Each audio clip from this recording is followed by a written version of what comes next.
Hi, this is Barb. Welcome back to the Innerverse of Business and Life. Today, I'm joined by Sarah Mehler, the founder and CEO of Left Field Labs. For nearly 2 decades, Sarah has led her team in creating innovative products and experiences for companies like Google, Amazon, Meta, Verizon, and Sony, always with a focus on meaningful human impact alongside business results. What I admire most about Sarah, though, is not her vision or track record, but the way she leads. She models a graceful commitment to the greatest possible good for everyone, bringing imagination, intuition, and empathy together with strategy and execution. In our conversation, Sarah shares the inner shifts that have shaped her life and her leadership, from saying yes instead of resisting to bringing her whole self to the conversation, and to learning from the interconnected wisdom of nature, the Amazon rainforest, and so much more. She reminds us that growth often comes when we're willing to let go of perfection, embrace curiosity, and lead with both heart and courage.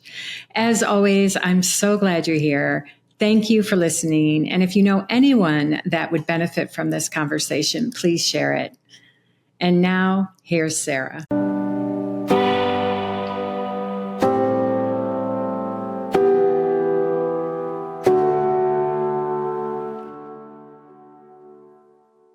Sarah, thank you so much for being here. As I've shared with you, I've really been looking forward to this conversation. And I think we discovered it was about 6 years ago or so that we met in LA. And ever since then, it's been such a treat to kind of observe your work and get to see a glimpse of what you're up to in the world. So I'm excited to take a deep dive around that today. Thank you. It's so lovely to see you again after 6 years. Yes. Yeah. Well, I would love, as we were, just to let the audience know, as we were sort of getting all the technology set up, I asked Sarah, her business is 17 years now. And I asked if she was single when she started the business. And you said yes. And so it just struck me as kind of a great place to begin. I mean, as your life has evolved to being married and now a mother and all of that, your business has grown into this beautiful expression and having like really powerful impact in the world. And you're a part of these amazing conversations. And it just struck me. I'd love to just start there. Like, can you share a little bit about what even that has been like? Absolutely. Well, I think to place ourselves in that moment in time back in 2008, I was in my late 20s and I had a rent controlled apartment in Venice Beach, and my car I had just paid for, and, so low overhead. And I had taken out this, a sublease on a small studio to use as a painting studio. And I thought, oh, this will be great. I'll get to do, just for fun, my painting and do artwork there. And having that space is really what began the journey of Left Field Labs. It really took that container to then have a space and the idea to launch what is now a 17-year-old creative tech company.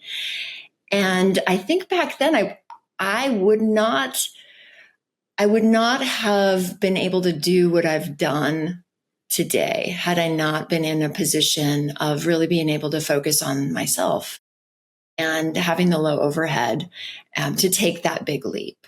And so I look at other really courageous mothers now that are starting businesses, and I see the journey ahead, and it's intense, and so much does change as a mother. And my kids, I have 2, one is 12 and the other is 6. And they've been along this ride since they were born, of course. And so it really has become a family affair, and so many learnings for us all together along the way. Yeah. 17 years in, it's a big challenge. My daughter, when she was maybe 2 or 3, I would take her into the office and she'd sit there at the kitchen bar with some of our staff. And she'd say, "So are you a producer or a strategist?" It's become part of who they are, and understanding and seeing me and learning the vernacular and how I show up. Yeah, that's so amazing. And I'm just curious, like, what did you see in the studio Can you define, articulate like, what was it you saw that was the beginning of a new venture and this, the sort of original spark? That's such a good question because I think I had come from an agency that was a bit more traditional, even though it was a small boutique size interactive agency. It was maybe not as risk taking. And it felt more comfortable in more status quo type of projects and approach in a way. And I think in particular silos where I had a degree in design for emerging technology, but I was a sales person and I was running accounts, and it was rather discouraged for me to apply my creativity or, design thinking to some of the work. And I thought that's a moment for me it's an inflection point. And I wanted to break free of what the silos felt. I wanted a bit more freedom to cross pollinate, to keep learning from different departments. And it also felt like that was something that us as humans crave. And so it was a theory that I put to test. What if we created an experience and an environment for us to do our best work? What does that look like for the human? And what must be true for us to constantly feel challenged in a positive way?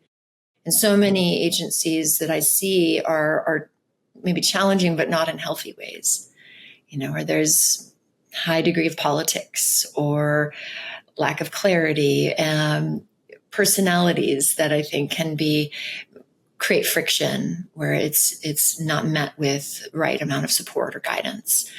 And so those are the things that became clear to me that were solvable, in creating environments where we could actually feel good and feel supported and feel like we got each other's backs.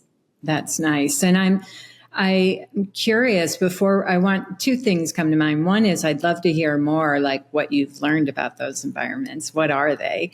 But also I'm curious as, over those years and those beginning years in particular, was there an aha moment or a, realization you had, or maybe like something that didn't work out that helped you kind of see something differently? Absolutely. Yeah. Several aha moments, but I'll share one that comes to mind, which is bringing an attitude and a mindset of, yes, we can figure this out.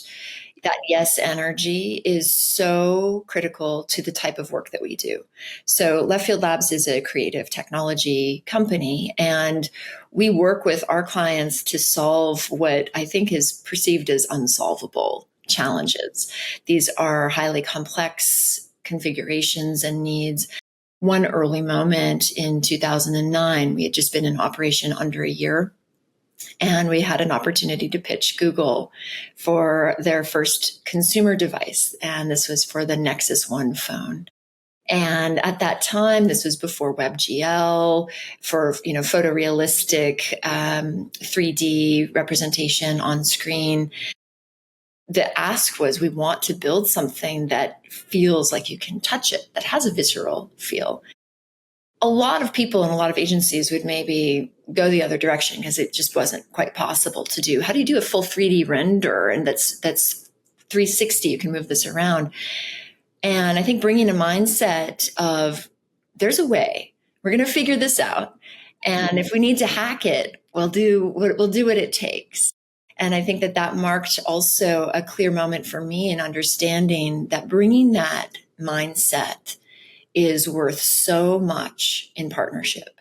And it also makes it possible. It makes it possible to launch experiences that the world has never seen before. And to this day, that's what we do. And that's why, I think big tech and high concentration works with us, because we can solve what is sometimes under creatively assessed as what's possible. Yeah, well, I really love that. And in a lot of the work I do, I mean, that's really it too. It's fascinating to hear you talk, because it's more along the lines of, like our minds are designed to problem solve, to be creative. And often all that's in the way internally is maybe a blind spot, a shut down mind, discouragement, a too sped up mind, but really to kind of create that inner landscape that allows people to have fresh thinking and look at things in a new way. So I'm curious, like in your work, what that looks like for you. And this might get into some of the inner and external environments that you think help companies do that. Yeah, so much of my time is in interpersonal dynamics as we evolve as leaders and managers within our organizations. And I think it's almost imperceptible. It's so nuanced sometimes how we relate as people, and how it shows up for me is even, I can be surprised sometimes when there's this no energy or resistance, and it's actually, you look at the thing itself and it's highly solvable and it's easy to figure it out, and you almost have to take the emotion out of the situation and just look at the configuration, the constraints, the variables. It shows up on my teams, and where we have to really support and just bring a graceful reminder to each other around a bigger way to look at this, look at all of the variables that might be on the table before us, and remind each other gently how we can work through it and solve it. I think there's a knee-jerk response typically around it's not possible. And it's going to show up all the time. And it shows up for me too in my, personal life as well. And so I think from a Innerverse perspective, it's bringing a level of observation and awareness and some humility too, and a willingness to be curious and learn. I think where we can recognize egoic patterns, for example, that's where it gets really interesting. When we can approach this from a place of being fascinated about seeing and recognizing a pattern within ourselves, and then also in helping and sharing our experiences with others. So this creates a flywheel effect. And I think there's that vulnerability piece too, where then other people on my team feel safe to also catch themselves and have open, vulnerable conversations around what we can constantly be improving, because that's just that is always the constant, is that we're evolving, isn't it? Yeah, exactly. And I think it's, what I hear and what you're saying too is it's true. Like that resistance can show up in even just feeling a little discouraged or defeated, or like you're saying, just sort of like, nope, impossible. And I like that you're sort of you're framing it as resistance versus yes energy, because it's true that in the direction of what we don't know is where all the innovation is and the creativity. So to look in that direction, to be willing to, kind of look in that direction, I think is such a inspiring and creative place. Yeah. And you're actually reminding me of something that has been a recent conversation at Left Field around how we do what we do. Someone said it really beautifully recently. He said, you guys live at this nexus of imagination and pragmatic execution.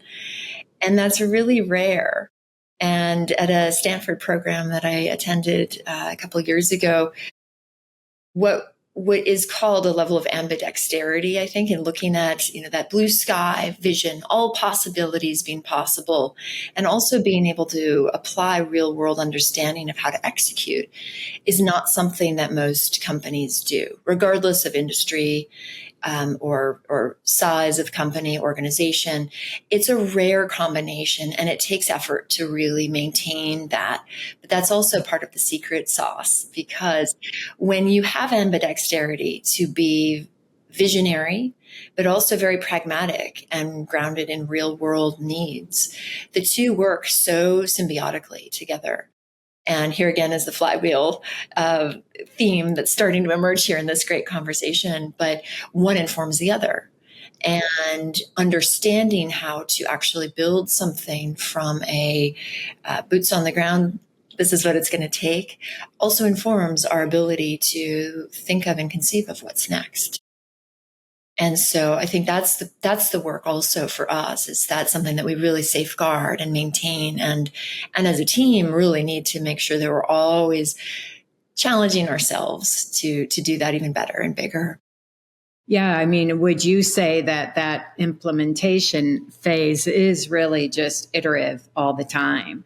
So then our ability to stay open and, creative and yes, energy, even then makes such a big difference. There's the idea, and then there's the day to day of putting it into form that I think also creativity gets undervalued there.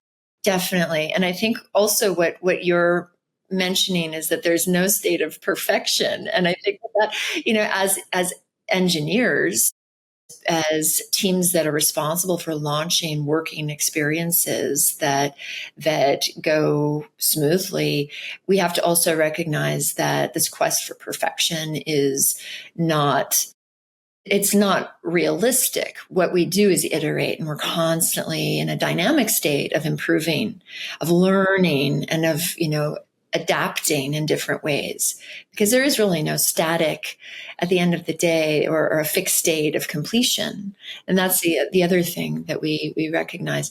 I think that actually, Barb, brings us back to the earlier theme of being a parent too, because there's that. And I remember when my daughter was born 12 years ago, having a moment realizing that, there's no such thing as being a perfect parent.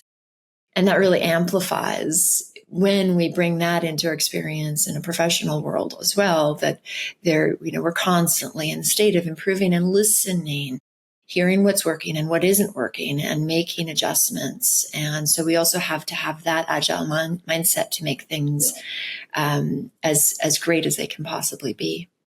So how do you help give yourself grace? Because I'm imagining as a leader, and then as the company grows, and then as the kind of clients you're getting, the stakes get higher or more interesting, all of it. How do you give yourself the grace to know even all of that is iterative and day to day different? Oh my goodness. What have I learned from, taking a walk outside is probably one of the easiest ways, I think. I think the things that we can do to gain perspective and recognize the scale and scope of what seems enormous that we can actually manage, that really helps me bring more grace and ease to situations. Perspective sharing is also really incredible too. So, sometimes we can perceive a situation to be, falling apart at the seams when really it's not. And, when we can share perspectives with one another, we really see what's good and what it is to be really championed and to maintained. And with, a humility also improved upon. And I think that that's the other part, is this kind of, we do it together mindset. And I know I would not be able to do this on my own at all. I've surrounded myself with teams of people that are brilliantly compatible and harmonious, and also that we challenge each other too. And not always in a way that feels great. It can be, the sticky wicket of looking at things that we sometimes don't want to look at. And that keeps it real and grounded. Yeah, I love that. And I think that better together and that collective wisdom, I love to collaborate. And while I'm technically maybe fall into the solopreneur, I've always done projects or client work that, to me, it's exactly what you're saying. It's collaborative. And so I know that you have a lot of really interesting perspective around this sort of collective wisdom and collective intelligence. And so I'd love for you to share about that. And if it makes sense, maybe that starts with the story of the Amazon and your trip to the Amazon. Oh, I'd be happy to talk about that. I'd love to hear about that. Yeah. Well, about a year ago, just over a year ago, I was invited by Lynn Twist and Bill Twist of the Pachamama Alliance.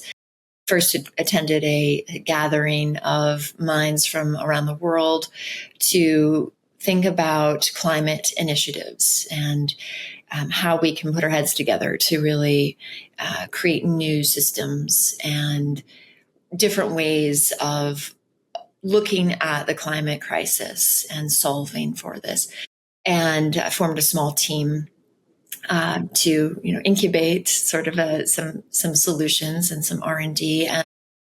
And then I think what came out of that, a couple months into that, I realized that I really needed to go to the Amazon rainforest with the Pachamama Alliance and Bill and Lynn and incredible members of this organization. They do such great work there in the Ecuadorian rainforest and work in particular with the indigenous communities.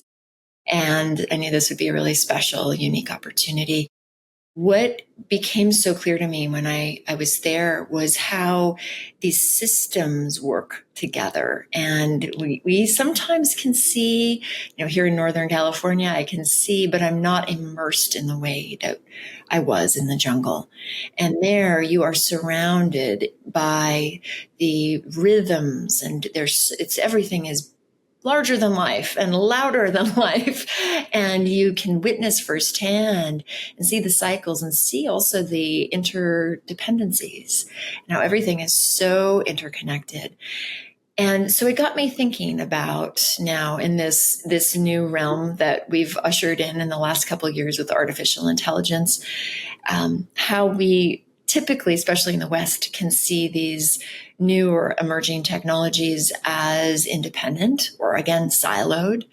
That is very much against my ethos. And so I've kind of made it a mission to break down those silos and look for ecosystems where there is mutual benefit. And it's also part of what we seek, is finding that mutual benefit in any engagement that we do.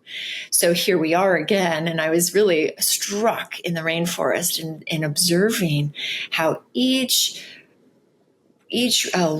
insect and creature and water is all connected in ways that, once we start to observe, becomes a really powerful reminder for us and how all things exist.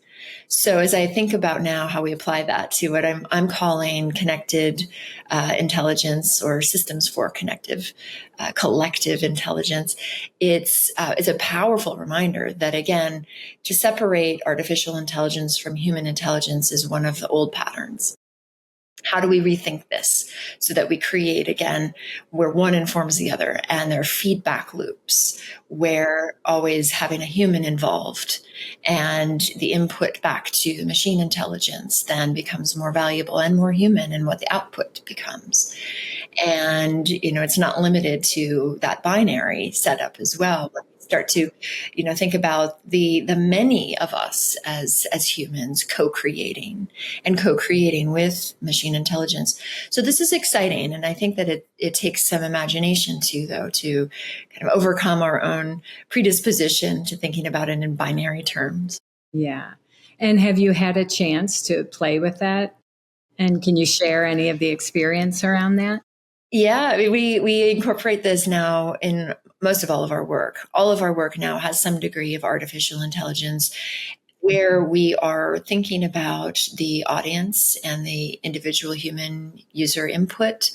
A most recent launch we did for an insurance company, which is super exciting. It was a 1.5 year engineered initiative that we built from the ground up, and really requires the human in the loop for ultimately machine intelligence serving up recommendations. And here's why we recommend this is where the gaps are in your insurance coverage. And for the human to then be able to make a more informed decision, to be more discerning, and to do it that much more effectively and efficiently, and to really think about it thoughtfully. So it doesn't feel like it's a black or white, but that this is a conversation. And this is something that, when we can look at this together and look at all audience types and needs across how we employ the technology, that becomes a much more in-depth journey, really. So yeah, that's one of many different instances.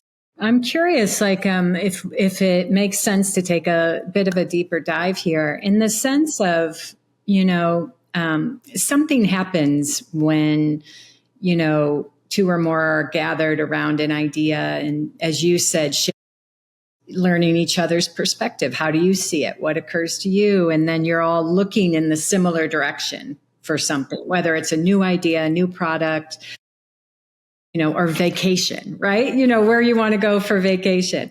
But that there is something that seems to happen in the transfer of those ideas and the sharing. And, I think that it might have been a Napoleon Hill quote of like, a third mind gets created, like something, this collective intelligence kind of becomes something that feeds all of us in that exchange. And so I'm curious, like, based on what you've seen in nature and then with your team and then your clients, how would you articulate what's really happening there or how it happens even?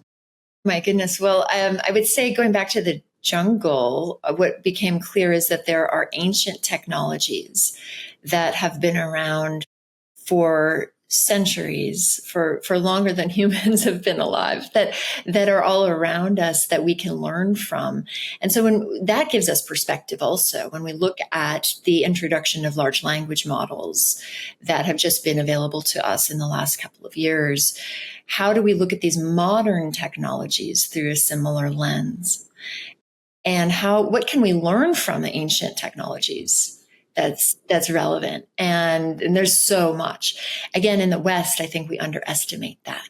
And we typically see modern technologies maybe as the be all end all.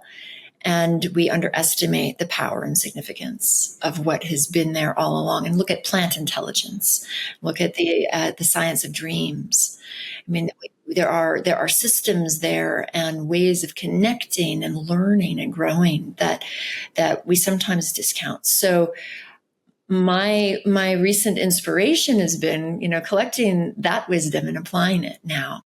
And applying it to these modern technologies in this now age where artificial intelligence is really reshaping how we do business, and it's changing the experiences themselves. It's changing the websites and the apps forevermore.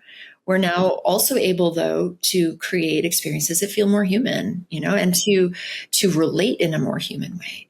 A recent pitch we just did really is changing the way we navigate. So for instance, I would typically need to know certain products as I go to a website that I may be interested in or that I may need to learn more about. And I would conduct a little bit of research on a different website. And then I'd come back and do the transacting on, but now we can actually search by predicament.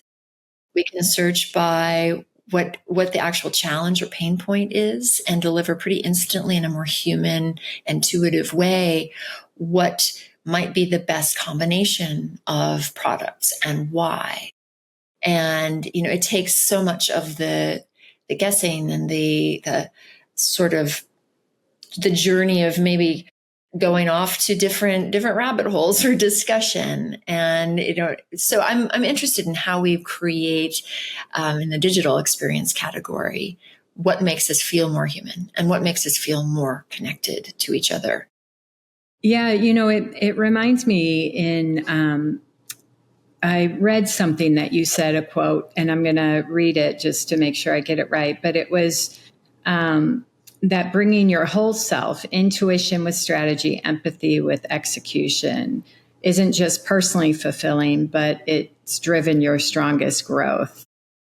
And I think is it true you said that? And if so, it seems in the similar vein of what you're sharing here. I'd love you to talk more about that. Yeah. Thank you for bringing that up, Barb. Yeah. Well, first thing, I think empathy is seen as weakness, which is so tragic because it's actually one of our strongest qualities that we can bring. And, we are living at a time politically where it's seen as a weakness.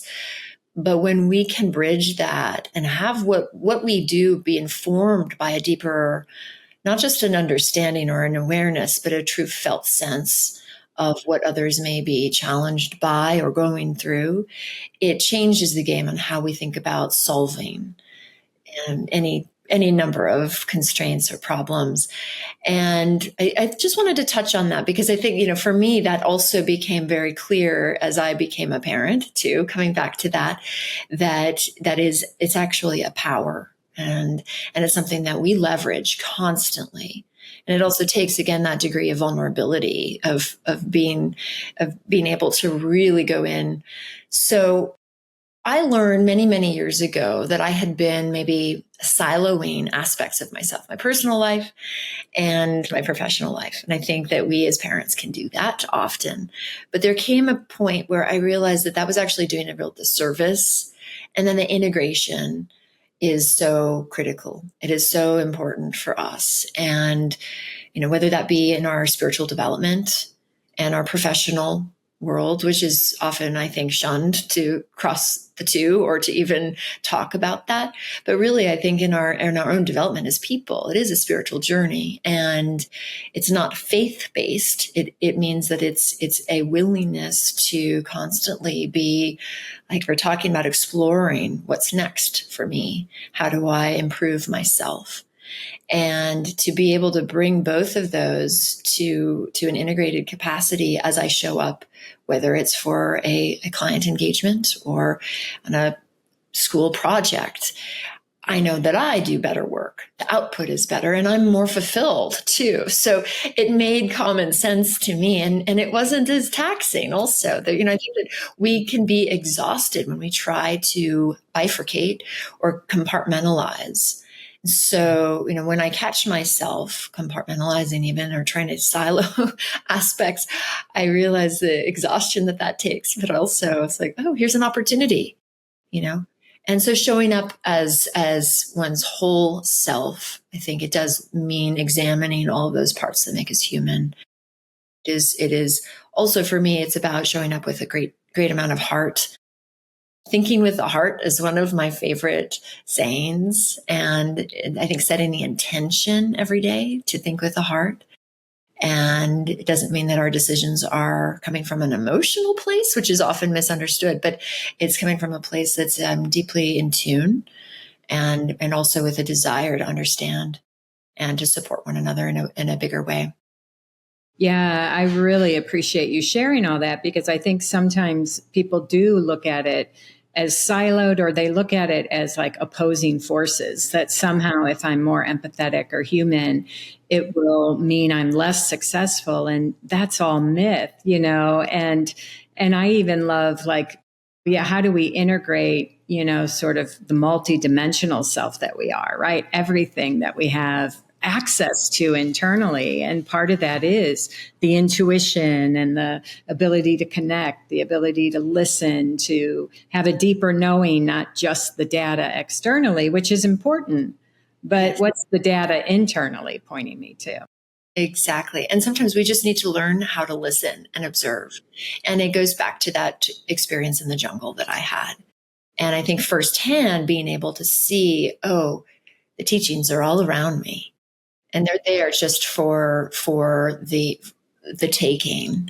And actually, nature wants us to learn. And sometimes we're just blind and not seeing or can't hear what is trying to come through. So I think that is a constant reminder for us, for me. Where might there be cues that I may not be picking up on? And how can I incorporate those? Because inspiration comes from everywhere, literally. And I think that's how the larger systems work best. That's how our best and most successful projects emerge too.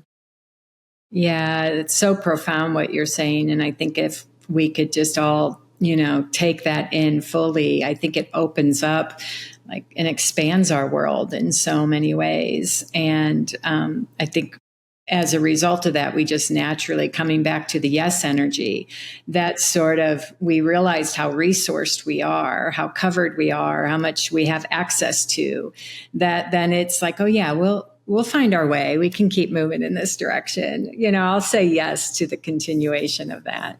Yeah. Yeah. Well, I have loved this conversation, but I want to give you an opportunity before we close. Is there anything else that's present for you, or is there any any internal nudge that you're getting that, you want to share about, or what's alive for you? Yeah. Well, I think that, the one thing I would just like us to always be thinking about, remind ourselves, is asking the question, how might we? It shows up for us in our work, and how might we accomplish things that we perceive to be impossible? And how might we solve what we perceive to be unsolvable?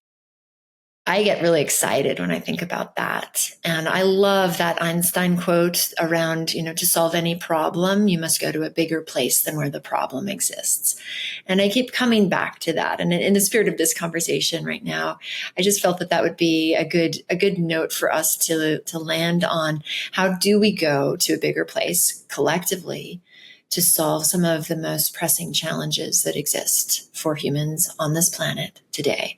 And how do we use our time and our precious resources and our hearts and minds to solve these things that I know that we can solve? But it does take going to a bigger place. And it also takes going inward, doesn't it? As you know so well.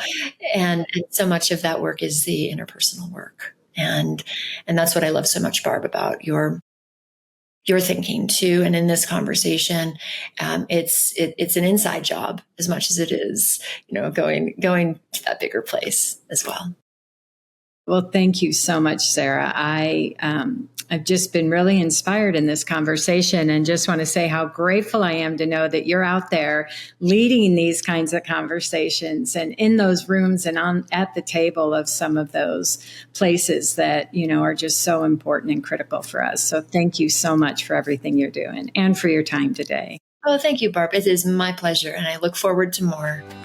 Me too. Thank you. As always, thank you for tuning in. If you enjoyed this podcast, it would mean a lot to us if you could take a moment to first subscribe and follow wherever you like to listen to podcasts. Hitting the follow button means you'll never miss a show. All you have to do is hit the plus sign in the upper right-hand corner or click on follow. While you're there, if you like what you're hearing, we'd appreciate you taking a moment to give us a shout out and review. Most importantly, however, if you know anyone that would benefit from this episode, please pass it along. And finally, if you'd like to learn more about my work, Innerverse Academy, or upcoming events, you can check out my website at barbarapatterson.com. You'll find some great resources, classes, and videos, and a lot more. Thank you again for being here. See you next time.